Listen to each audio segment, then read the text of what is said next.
Hey, good afternoon, folks. Can everyone hear me okay?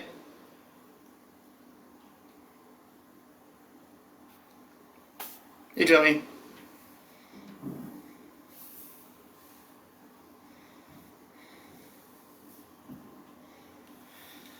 going to wait a couple of minutes to give folks a chance to read the notification on their phone and jump on the town hall.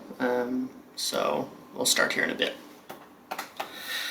While we wait, I hope everyone is safe at home or wherever they're sheltering in place, that they have plenty of food, they're washing their hands, and they're surrounded by loved ones, either directly or they can FaceTime them or Zoom chat them or whatever it is as we get through these strange and, unique times that we're living in.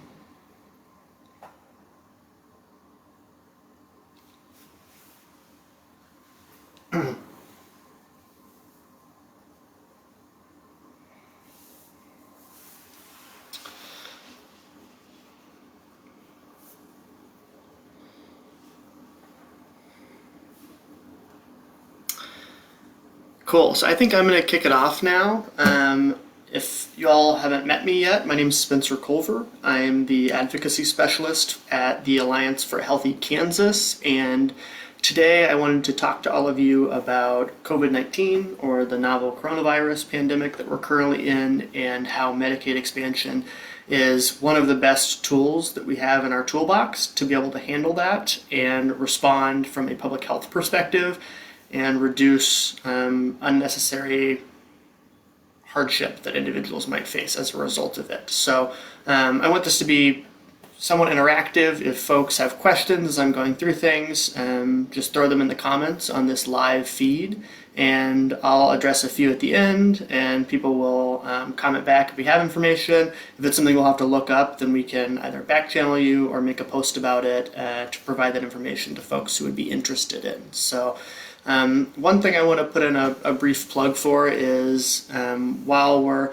all hanging out at home watching our phones too much and wishing that Apple wouldn't send us our screen time notifications every Sunday, you can text CANCARE, KANCARE, to 52886 to stay up to date on all things CANCARE expansion and get involved in all of our advocacy efforts to expand Medicaid this year.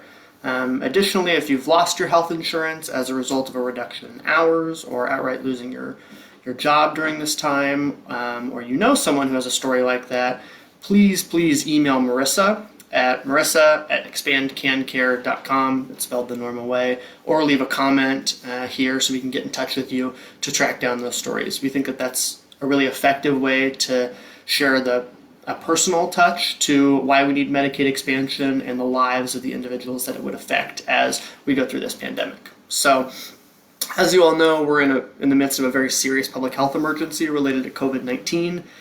Back in January, Secretary of Health and Human Services at the federal level, Alex Azar, declared a public health emergency. In March, Governor Laura Kelly declared a state of emergency and has since issued a number of very bold actions to contain the spread of COVID-19. She was the first governor in the United States to close school buildings for the remainder of the year. She limited gatherings to 10 people and has issued a statewide stay-at-home order to reduce the spread of COVID-19. As of right now, the Kansas Legislature is adjourned, but they're scheduled to come back at the end of April on the 27th to complete their business, though that date could be pushed back. Right now there's a lot of uncertainty around gathering sizes because of COVID-19. If and when the Kansas Legislature returns, it should be their top priority to expand Medicaid to cover 150,000 Kansans who currently don't have health insurance. We think that that's an essential thing that should be their first priority when they return to legislative lawmaking. That's the best way to manage the public health crisis we're in, is by expanding coverage. This not only helps folks get access to testing for COVID-19, but will also allow them to access treatment at low cost or no cost, which is an essential part of managing this public health concern.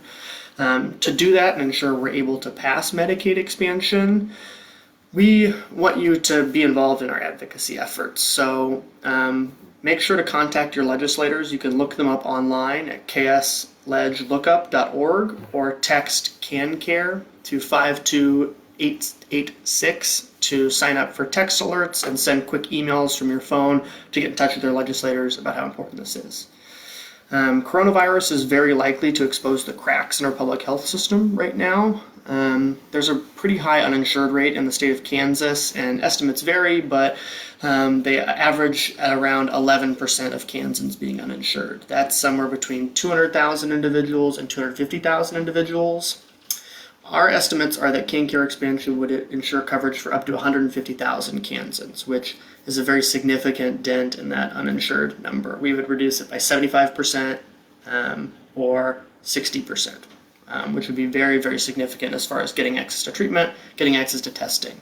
So who are these uninsured individuals living in the state of Kansas? By and large, they're working people. 66% of them are currently working. National data suggests that these people are primarily operating in service industries that may still be open as essential businesses. They might be cashiers, people who work at grocery stores, stocking produce or shelves. They could be restaurant workers operating in to-go services. They might be individuals who have had their hours reduced as a result of the shutdown of many non-essential businesses. Some childcare facilities are not operating at the same capacity they previously were.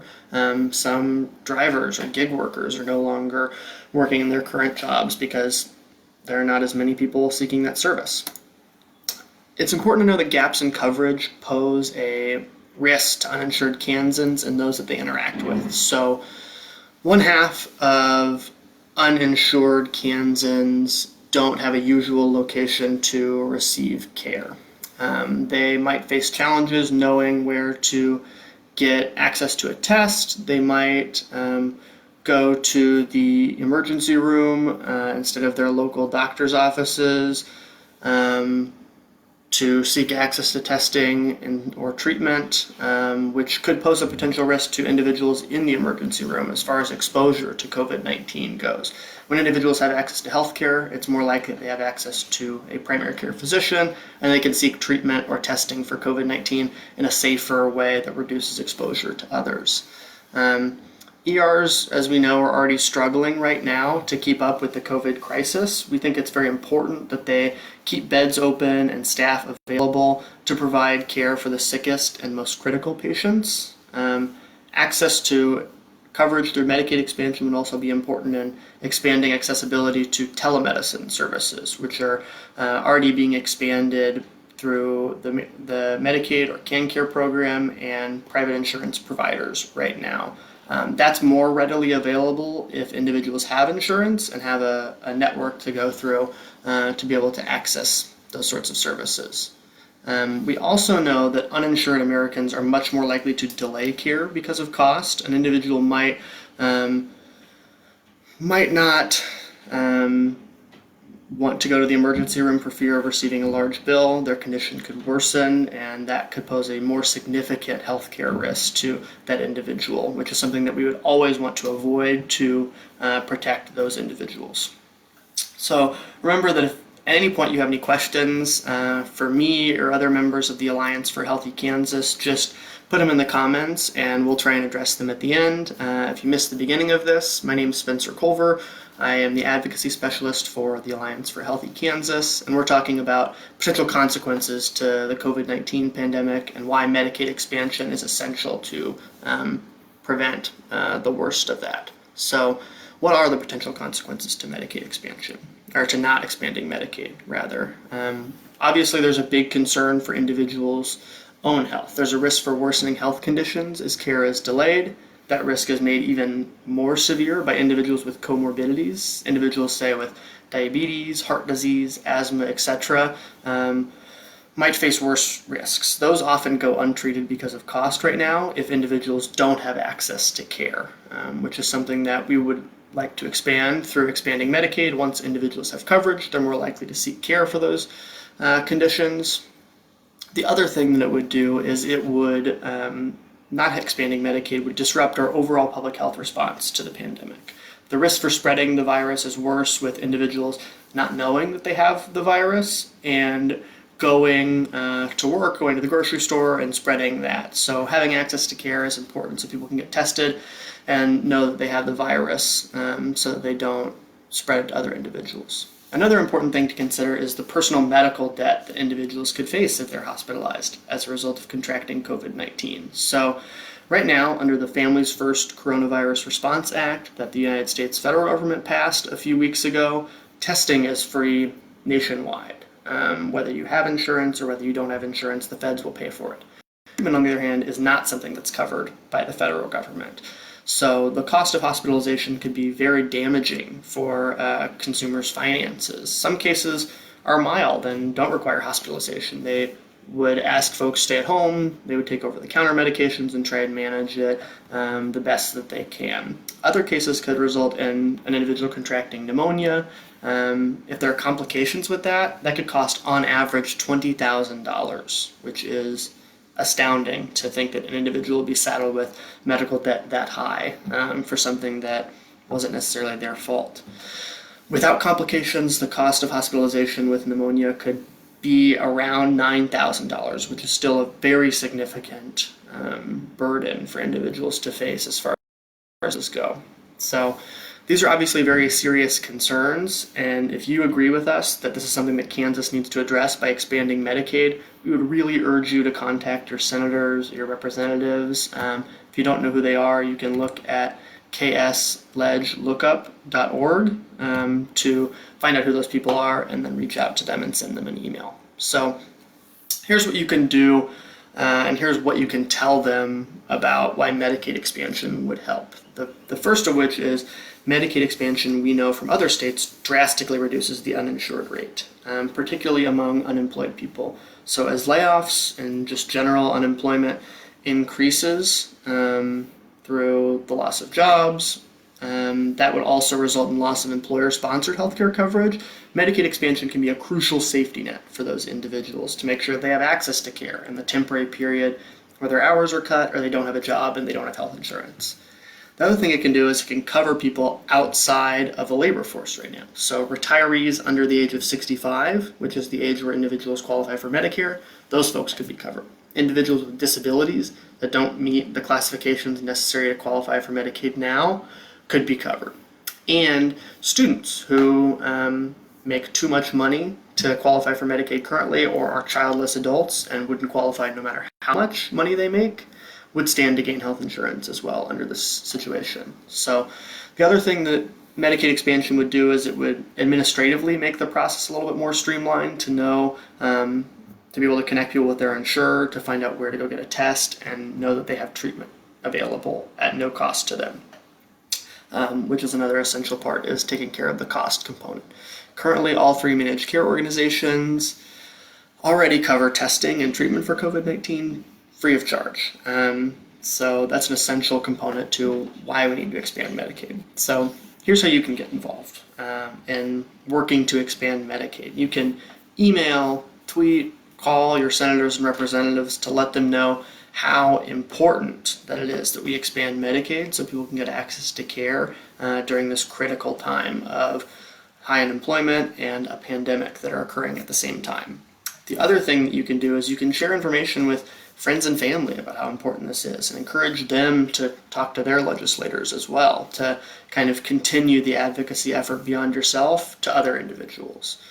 The other thing that you can do is if you yourself have a story of losing health insurance coverage, or you know someone who's lost health insurance coverage during this time, we would really appreciate it if you could reach out to us to talk about that story. Please email Marissa at expandcancare.com to reach out to her, or leave a comment in the chat so that we can reach out to you to learn more about your experiences and help people understand why it is we need to expand Medicaid.